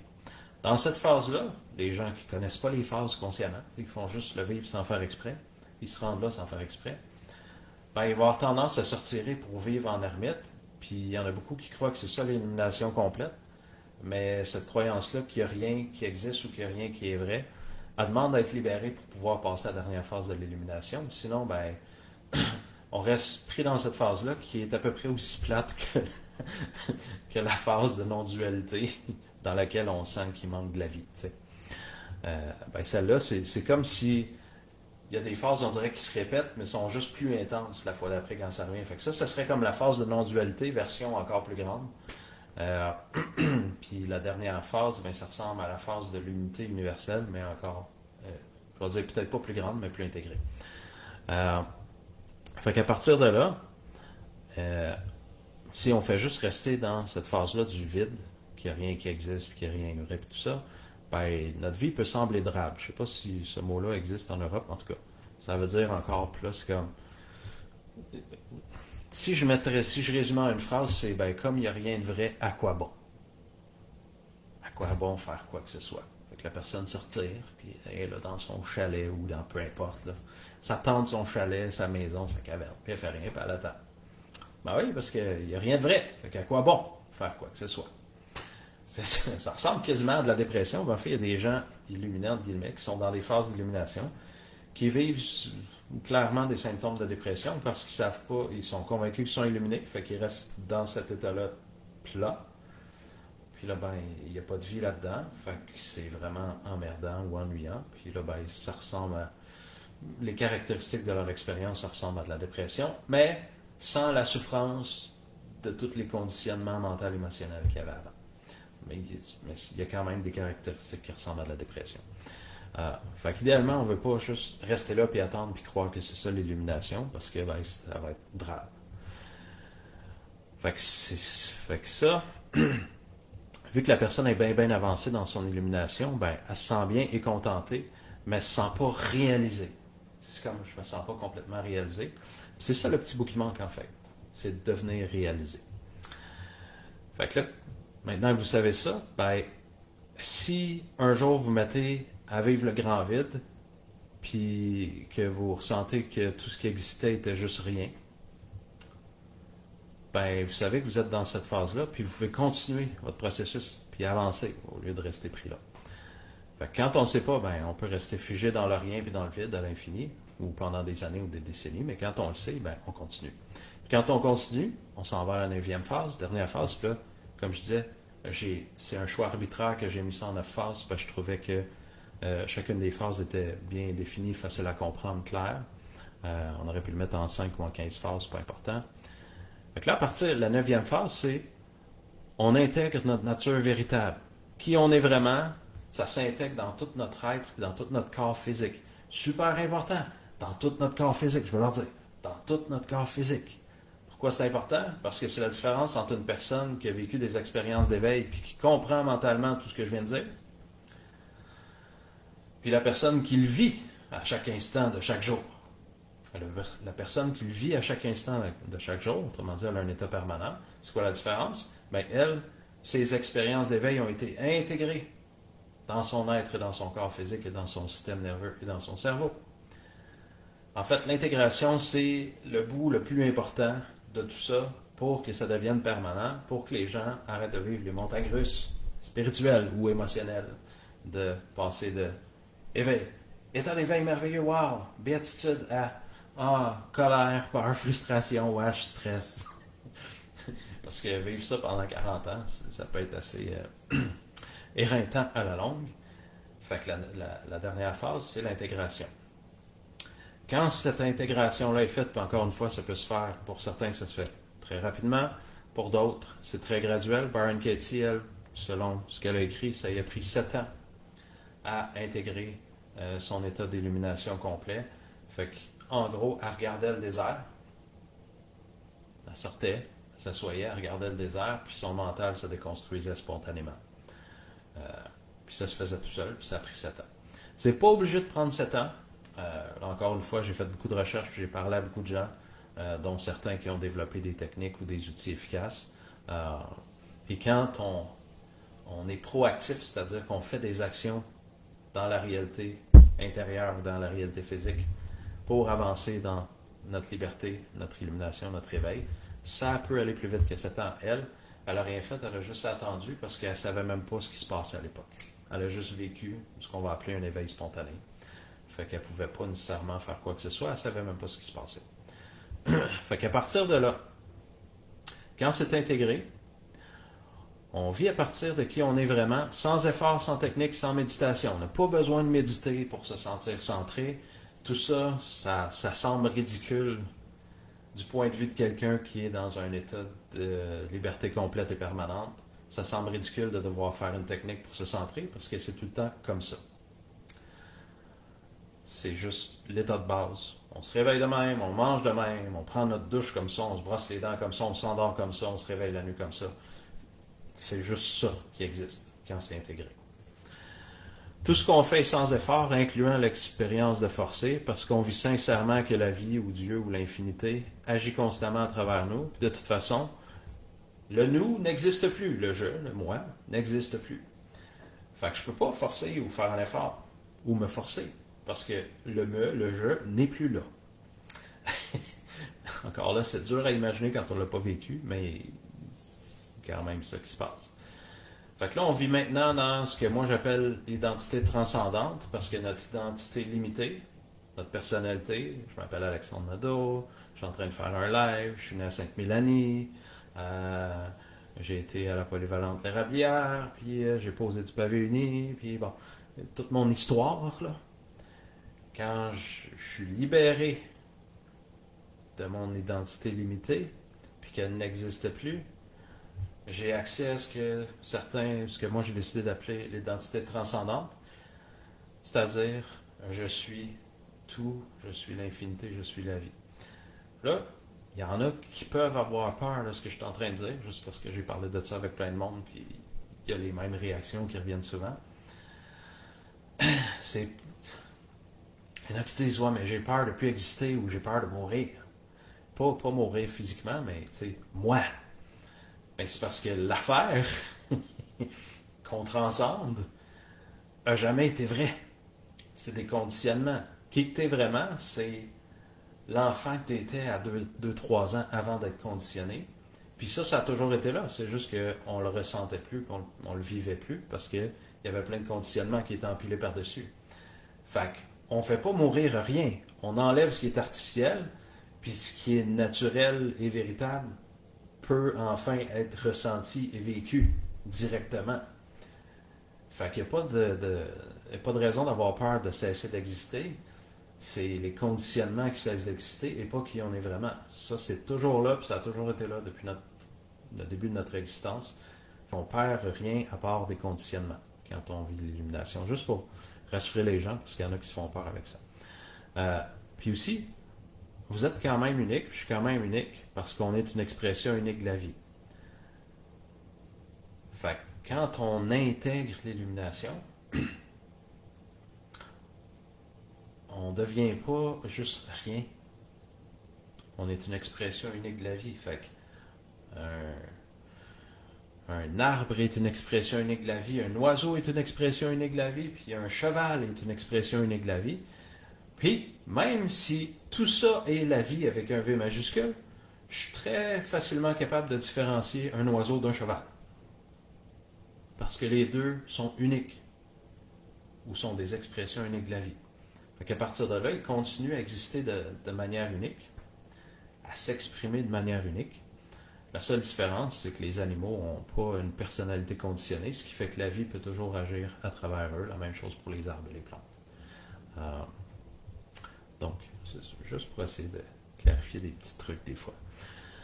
Quand on est rendu là, autrement dit, quand qui on est vraiment est intégré dans notre être entier et notre corps, on se sent sincèrement illimité. Pas, c'est pas quelque chose qu'on dit là, comme pour se convaincre en se regardant dans le miroir. Là, oh, moi, je suis illimité. Oui, je suis limité. Je suis limité.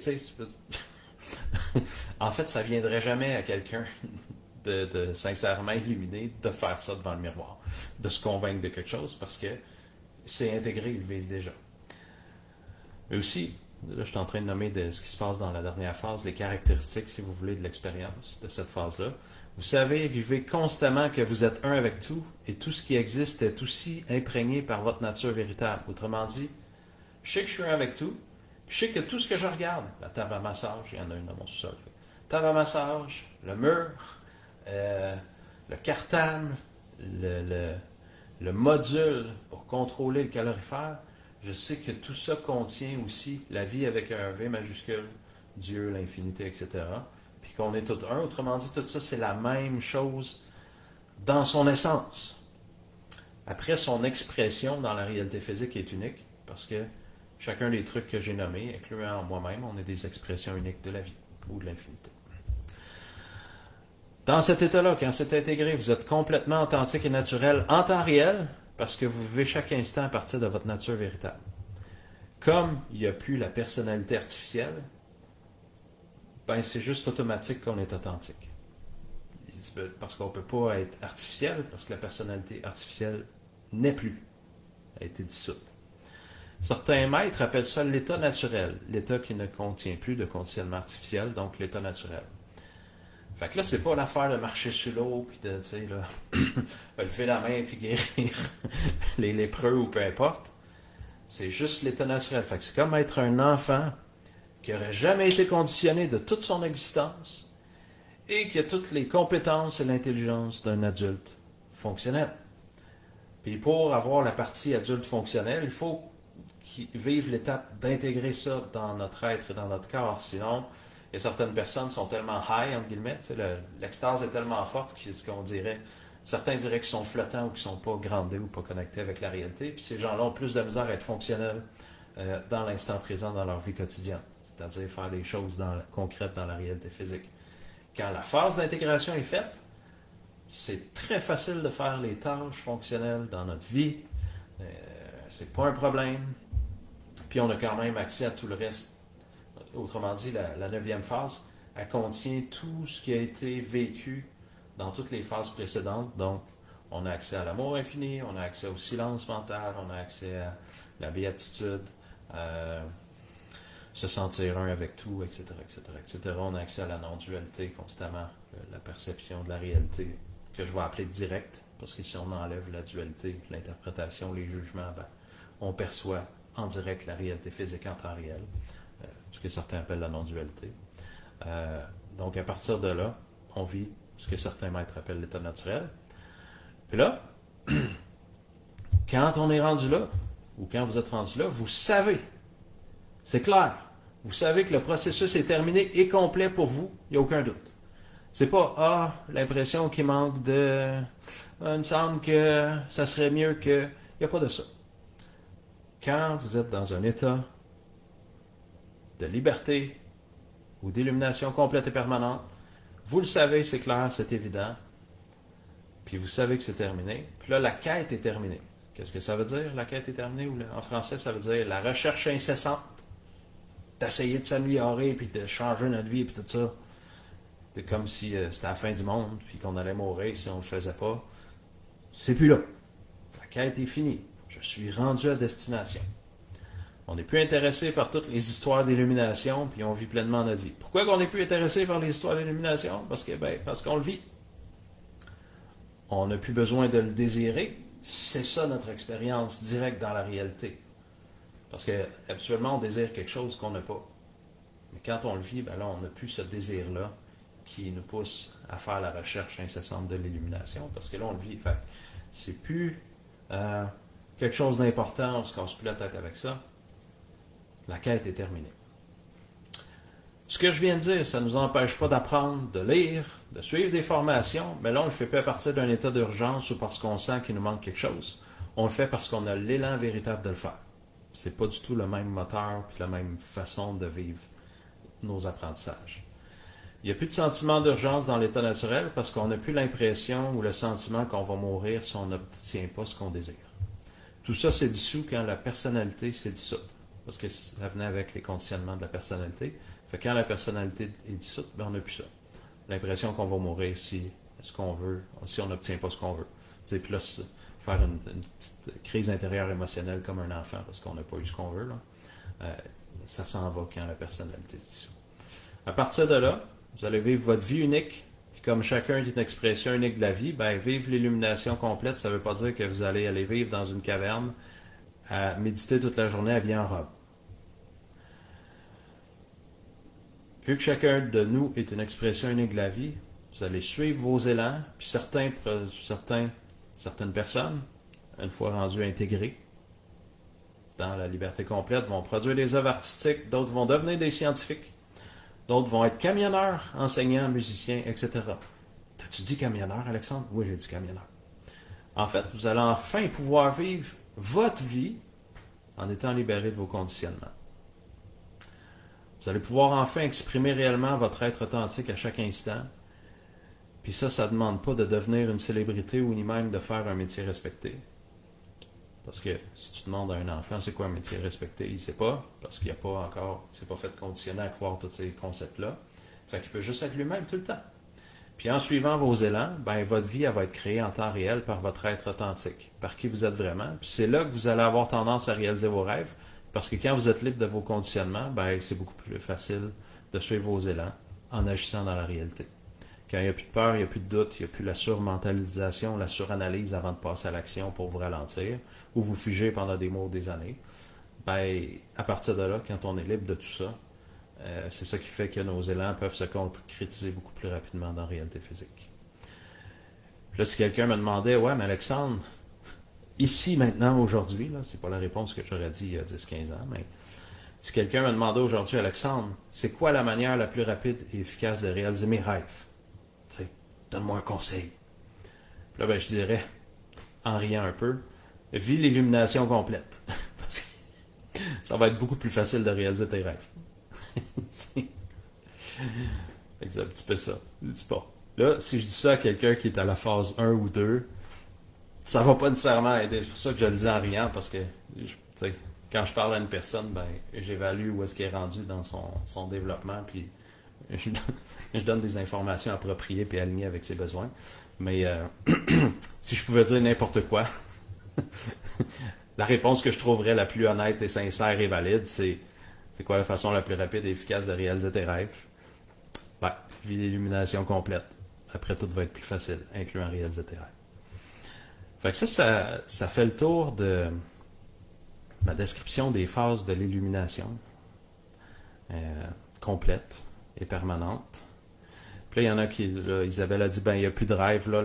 Ouais, ben, c'est pour ça que j'appelle ça des élans après, parce que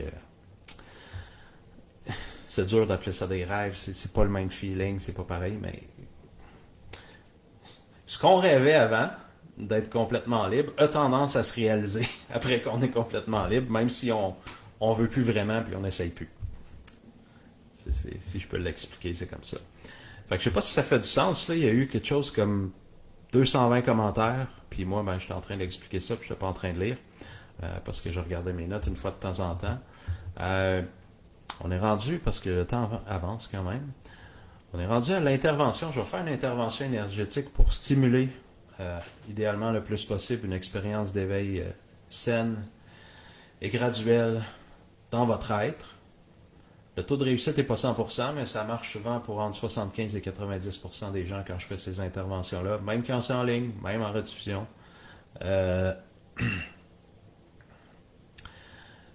Donc, j'adore ça, faire ça, parce que ça a tendance à marcher. Puis là, je dis pas que je fais une intervention, vous êtes présent, vous l'écoutez, puis paf, vous êtes éliminé. Phase, je suis rendu à la 9e phase de coup. Ça arrive à une personne sur des millions, comme Eckhart Tolle et Byron Katie, qui ont vécu une illumination spontanée. Mais ce que ça fait, c'est que ça commence à emmener les gens dans un état ou une expérience humaine plus libre. Autrement dit, ça met en marche la direction de devenir plus libre, de plus en plus libre, au niveau psychologique, émotionnel, physique, énergétique. Rémi Pelletier dit, est-ce que tu vas nous expliquer ce que tu fais comme intervention? Je peux résumer, je ne vais pas l'enseigner parce que ce serait trop long puis j'aurais trop de choses, de background, je ne sais pas comment dire en français, à enseigner avant pour que ça fasse du sens. Mais en gros, disons que l'expérience humaine contient une échelle ou une grande quantité de fréquences différentes. Puis là, ben, en bas, on retrouve la honte, vouloir mourir et suicider. Puis là, en haut, on trouve être un avec l'infinité ou Dieu ou la vie. Okay? Puis même si on va au-delà de ça, dans d'autres fréquences qui ne sont pas perçues par le corps humain ou le système nerveux autonome, ben, il y a encore d'autres fréquences. Ce que je vais faire aujourd'hui, c'est que je vais envoyer le spectre complet des fréquences à votre être pour stimuler ce phénomène-là de vivre l'unité de toute la réalité en même temps d'un coup au lieu de séparer tout ça en compartiments. Qui est, je dirais, probablement une des caractéristiques les plus importantes pour vivre un état de liberté complet durable, c'est quand notre expérience intérieure ou notre expérience de la vie arrête d'être séparée en catégories, puis en morceaux, puis en dualité. Fait que l'intervention que je fais, c'est j'envoie, oui, il va y avoir un replay, Marielle. C'est que je vais envoyer le spectre complet des fréquences. J'ai appris ça d'une autre personne qui s'appelle Sat Mindo. Super intéressant. Moi, je cherchais les pionniers qui allaient plus loin que juste dire ah ben médite jusqu'à temps que tu sois illuminé. T'sais. Je l'ai entendu souvent, ce truc-là. Il m'a pas aidé vraiment. Fait que je cherchais du monde. Ma question c'était tout le temps, y a-tu quelqu'un qui a un truc, une technique, un processus que quand tu le fais, tu peux clairement remarquer qu'il y a des progrès réels, mesurables en toi vers la liberté ou l'illumination. Puis, une fois de temps en temps, la réponse était oui. D'habitude, la réponse est non. Mettons, je lisais des livres, j'essayais des affaires, mais bon. D'habitude, la réponse était non, mais il y a quelques personnes qui comprenaient assez comment ça fonctionne à l'intérieur d'un être humain pour créer des outils qui allaient produire des changements réels. Quand on comprend consciemment comment fonctionne l'intérieur de la psychologie humaine et des émotions et tout ça, c'est plus facile de construire des outils qui vont être efficaces. Puis en rencontrant ces gens-là, puis en vivant plein d'expériences, puis en m'utilisant comme cobaye, ben, j'ai créé aussi des outils et des techniques que je trouvais souvent plus simples ou qui combinaient plusieurs outils différents ou plusieurs systèmes différents qui produisaient des résultats plus efficaces. Fait que c'est un petit peu ça mon processus à travers tout ça. Donc c'est, Rémi, pour répondre à ta question, spectre complet. Spectre complet, c'est quoi? Ben, c'est l'infinité ou Dieu. Fait que j'envoie le spectre complet de tout ou de l'infinité. Puis là, c'est pas moi qui l'envoie, c'est l'infinité. Moi, je fais juste établir des intentions puis maintenir l'espace ou l'environnement énergétique pour que l'intention puisse se produire, si tu veux. Puis c'est tout. Fait que l'idée, c'est d'insérer dans votre être et surtout dans votre corps physique l'infinité. Pour qu'il y ait de moins en moins de séparation, puis que vous puissiez de plus en plus vivre dans votre quotidien le spectre complet de l'expérience humaine sans la séparer en morceaux. Donc, pour l'intervention énergétique ou l'expérience, vous n'avez absolument rien à faire. Vous allez juste fermer vos yeux. Et s'il vous plaît, idéalement, faites pas de technique en même temps pour ne pas teinter ou biaiser l'intervention qui va avoir lieu. Fait que juste fermez vos yeux. Alors, vous pouvez vous coucher, vous pouvez être assis, vous pouvez, si vous êtes sur un fauteuil inclinable, vous pouvez l'incliner. Il n'y a pas de position obligatoire ou nécessaire. Vous pouvez être debout, à genoux, assis en indien, si vous voulez, ou peu importe, là, en lotus. Je ne connais pas vraiment ça, je suis pas assez flexible pour le faire, mais en tout cas, toutes les positions sont parfaites. L'important, c'est d'être le plus relax et confortable possible parce que ça va vous permettre, il y a plus de chances que vous perceviez ce qui se passe dans votre être si vous n'êtes pas distrait par des inconforts physiques. Fait qu'à partir de là, vous pouvez fermer les yeux, puis juste vraiment ressentir vos pieds et votre corps. Juste pour, en début d'intervention, je ne vais pas commencer, là, mais juste pour se placer dans une position où on a le plus de chances possible de percevoir ce qui se passe dans notre expérience, parce que c'est la seule chose que vous avez à faire, c'est être présent à ce qui se passe. Il y a des gens qui vont vivre rien, dans le sens qu'ils ne vont pas remarquer rien consciemment. D'autres vont remarquer des trucs subtils, d'autres vont remarquer des trucs super hallucinants et intenses. Puis peu importe ce que vous percevez pendant l'intervention, même si c'est le fun des fois de vivre des expériences intenses ou hallucinantes, pour moi, ce qui compte, c'est dans les prochains jours et les prochaines semaines, les évolutions, transformations, ajustements qui vont se passer en vous et dans votre expérience de la vie. Fait que moi, c'est ça que je mesure. C'est pas si vous avez vécu une expérience intense que votre cœur avait des palpitations, puis vous avez vu de la lumière rose. C'est merveilleux si vous vivez ça. Il se passe quelque chose, votre conscience est en train de réagir à ce qui se passe. C'est merveilleux, mais ce qui m'intéresse, moi, pour savoir l'impact réel de l'intervention énergétique, c'est ce que vous vivez comme changement, transformation et ajustement dans les prochaines heures, jours, semaines. Je voulais juste clarifier ça parce qu'il y a des gens qui ne ressentent rien pendant les interventions, puis là, ils sont déçus parce qu'il se passe, ils pensent qu'il ne s'est rien passé. Mais en fait, ce qui s'est passé, c'est qu'ils n'ont rien perçu consciemment de l'intervention. Ça ne veut pas dire qu'il n'y a eu aucun impact. Mais pour savoir s'il y a eu un impact, il faut rester attentif, prendre des notes idéalement, ou en tout cas, rester attentif, présent à comment on vit et expérimente les différentes situations après l'intervention. Fait qu'on on compare le avant-après, puis là, c'est là qu'on peut mesurer l'impact. Donc, j'ai fermé tout le monde. Position le plus confortable possible dans le contexte présent. On relaxe, on fait rien, puis s'il y a des pensées dans votre esprit, c'est correct, vous n'avez pas besoin d'essayer de vous battre à faire taire le mental. On ne fait pas de la méditation, c'est une intervention énergétique, fait que peu importe ce qui se passe, c'est correct. Il y a plein de pensées qui roulent, c'est correct. Il y a des émotions qui apparaissent, c'est correct. Votre corps vit des grandes joies ou des inconforts ou un orgasme ou des tremblements ou peu importe, c'est correct. Okay? Je fais juste, pour être clair, tout peut se passer. Et maintenant, je commence.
OK. À votre rythme.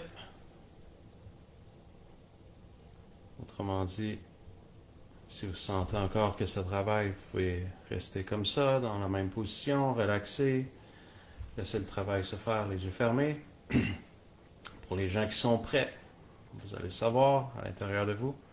Vous allez pouvoir ouvrir les yeux. Un rythme qui est confortable. Reprendre contact conscient avec la réalité physique et votre corps si vous aviez arrêté de le ressentir, ce qui peut arriver. Et juste regarder autour, écouter les sons. Ben là, vous avez peut-être des écouteurs ou sûrement des écouteurs. En tout cas, écoutez les sons, regardez l'environnement, ressentir l'intérieur de votre être et ce qui vous entoure, remarquez ce qui est nouveau et différent. Puis si le cœur vous en dit, j'aimerais vraiment ça que vous me donniez des feedbacks sur ce que vous avez vécu dans les commentaires, autrement dit. Vous avez ressenti ça, vous remarquez tel changement, vous remarquez telle différence, etc., etc. Puis peut-être encore mieux dans les prochains jours, ou si vous êtes en train de faire vivre la rediffusion présentement, dans le futur, m'écrire ce que vous êtes en train de vivre pendant l'intervention en rediffusion. Moi, ça m'aide dans mes recherches, dans mon travail, je lis tous les commentaires, je remarque ce que les gens vivent, je remarque les avantages et les limites de chaque type d'intervention ou technique utilisée. Je prends des notes. Ça me permet d'être toujours plus précis dans mes interventions puis dans mes choix d'intervention selon le but visé ou selon le contexte. Fait que vos commentaires ou vos feedbacks sont très, très précieux après les interventions. Que si on fait une comparaison avant-après, qu'est-ce qui a changé dans votre état ou est-ce qu'il y a eu des changements ou ajustements au niveau psychologique, émotionnel, physique et ou énergétique. Tout ça, je trouve ça bien intéressant à lire pour mes recherches. À partir de là, je ne sais pas si vous étiez au courant, je vais en parler vraiment pas longtemps. J'ai créé une formation complètement nouvelle que j'appelle la formation sur les 4 types d'illumination, mais en fait, ce serait plus les 5 types d'illumination, qui est en 5 modules et qui ultimement, le dernier week-end, le dernier module, on se concentre sur ce que moi j'appelle l'illumination ultime, mais qu'on appelait ce soir la liberté complète ou l'illumination complète permanente. Et comme je ne suis pas conférencier, mais que je suis chercheur et formateur, mais c'est pas moi en avant qui parle de ça pendant 5 modules. C'est une structure ou une expérience structurée dans laquelle on vit des expériences puis on apprend des outils pour vivre des expériences directes d'éveil et d'illumination de plus en plus grandes ou une liberté de plus en plus grande.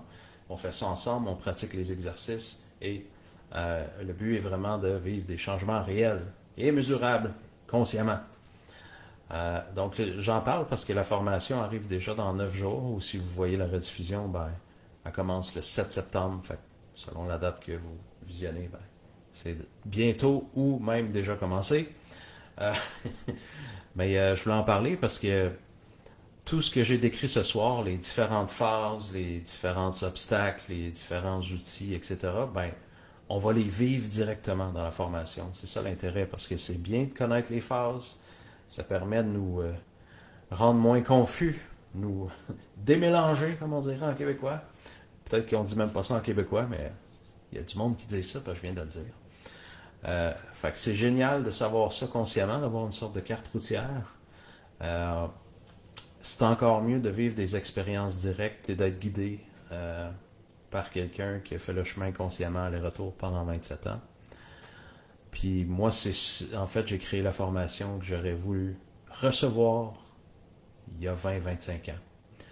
J'ai mis tout ce qui manquait, tout ce qui me manquait, moi, que j'ai pas eu, qui m'aurait été extrêmement utile, comme compétences, capacité, perception et outils. Je les ai mis dans cette formation-là. Donc, si vous ressentez l'élan, si ça vous parle, si vous avez votre moteur qui est activé et qui veut s'en aller par là, ben, il reste encore de la place, c'est encore le temps de s'inscrire. C'est une formation, depuis 4-5 ans, on fait des formations que j'appelle en format hybride, c'est-à-dire qu'on peut s'inscrire en salle, venez participer en salle, on peut s'inscrire en ligne et vivre la diffusion en simultané en ligne dans un groupe Facebook privé. La formation, ce qu'elle contient, c'est bien évidemment les 5 week-ends de formation que je donne, personnellement, évidemment. Elle contient la possibilité d'être membre d'un groupe Facebook privé où vous pouvez poser toutes vos questions par rapport à ce que vous vivez. Puis c'est moi qui réponds personnellement. Ça veut dire que c'est pas juste des petites réponses toutes faites ou quelqu'un qui vous ignore dans un groupe géré par quelqu'un d'autre. C'est moi qui gère le groupe, c'est moi qui réponds à vos questions. Fait que si vous vivez quelque chose que vous comprenez pas ou qui est confus ou bizarre ou spécial, ben, vous allez pouvoir me l'écrire ou m'écrire en privé si c'est trop bizarre et que vous n'êtes pas à l'aise de l'écrire dans le groupe. Et c'est moi qui réponds personnellement à tous les messages. Donc, il y a un groupe Facebook privé dans lequel on peut visionner la formation en temps réel, dans laquelle on peut pratiquer avec des gens en ligne en temps réel pendant que la formation en salle a lieu. Donc, pendant que les gens en salle pratiquent un exercice, les gens en ligne pratiquent entre eux par vidéo Messenger ou Zoom ou peu importe, ou même téléphone, si on veut le faire juste de manière auditive. Puis aussi, ce qu'elle contient, c'est un manuel de notes de cours extrêmement complet.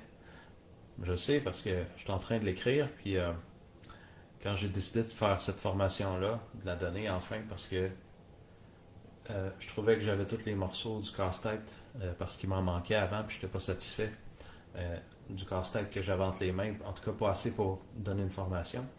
Il y a environ un an ou un peu plus, j'ai décidé de donner cette formation-là, mais là, depuis ce temps-là, je suis concentré là-dessus, puis je continue à évoluer, puis découvrir, puis créer des outils, ce qui fait que vous allez avoir tout ça en temps réel. Fait que là, je suis en train d'écrire le module 3, je crois. Ouais, le 3e week-end, je suis probablement rendu à 70-75 pages et j'ai pas terminé. Donc, probablement un 100 pages qui va... fait que c'est entre 50 et 115 pages par module. Ça, c'est en format manuel de feuilles 8,5 par 11. Fait que l'équivalent d'un livre, ça serait au moins 40% plus de pages. Fait que oui, j'écris tout en détail, les techniques, les outils, les phases, ce qu'il y a à comprendre, les obstacles, quoi faire quand ça ne marche pas, etc., etc. Ça fait partie du manuel. Aussi, vous avez un accès à vie. Toutes les vidéos à vie, ça veut dire aussi longtemps que je fais ce travail-là, qui devrait être encore au moins 30-35 ans. Rendu là, vous devriez avoir pu visionner autant de fois que vous vouliez la formation. Puis aussi, je sais qu'il y a des gens qui ne me connaissent pas ou ils ne savent pas si la formation va fonctionner pour eux. Fait que je donne une garantie de 3 modules. C'est-à-dire, vous testez ma manière d'enseigner, mes outils, mon travail pendant 3 modules, 3 mois. Puis si vous n'avez aucun résultat, si vous n'aimez pas ma méthode d'enseignement, si vous n'aimez pas ma méthode de travail pour une raison ou une autre, ou ça ne vous convient pas, ou X, vous faites juste nous écrire pour demander un remboursement, puis on rembourse en totalité, il n'y a pas de frais d'administratif ou rien de tout ça. Puis pour rendre ma formation accessible, je permets de faire des versements mensuels vraiment petits, je veux dire, comparé à ce qui se fait habituellement sur le marché. Puis aussi, c'est sans intérêt, autrement dit, c'est moi qui finance, parce que c'est moi qui dois payer tous les frais d'entreprise pendant que j'attends vos versements mensuels, sans vous charger d'intérêt pour moi qui paye le roulement d'entreprise pendant ce temps-là. Fait que je fais ça pour essayer de rendre mon travail le plus accessible possible. Donc, ça, c'est pour la formation. J'ai rien d'autre à dire. Je ne vais pas vous faire un gros pitch de vente en disant que il faut le faire, puis que c'est l'affaire la plus extraordinaire, puis que ça va changer votre vie. Je peux répondre à une question qui est évidente dès que je parle de ça. Puis la question, c'est, ouais, mais Alexandre, si je fais cette formation-là, je vais-tu être illuminé de manière complète et permanente d'ici la fin de la formation? La réponse, c'est probablement non.